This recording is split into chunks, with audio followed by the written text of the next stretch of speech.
আসসালামু আলাইকুম। সবাই কেমন আছেন? আশা করি সবাই ভালো আছেন। তো দেখেন, আজকে রান্না করা হবে কোয়েল পাখির মাংস দিয়ে বিরিয়ানি। তো কেমন হয় তা সবাই দেখার জন্য পাশে থাকবেন।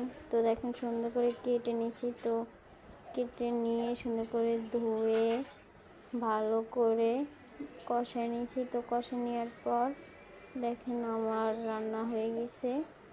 ময় মশলা যদি সব কিছু ঠিক করে দেওয়া হয়, রান্না সুন্দর হয় আর স্বাদও লাগে। স্বাদ মুখে না থাকলে রান্না ভালো লাগে না। তো সুন্দর করে কষাই নিলাম। কষাই নেওয়ার পর জাল দিচ্ছি। তো দেখেন আমার রান্না করা হয়ে গেছে। তো আমি এখন বিরিয়ানি রান্না করলাম। তো কেমন হয়েছে সবাই বলেন। তো ভালো লাগলে লাইক, কমেন্ট, শেয়ার করে দিবেন।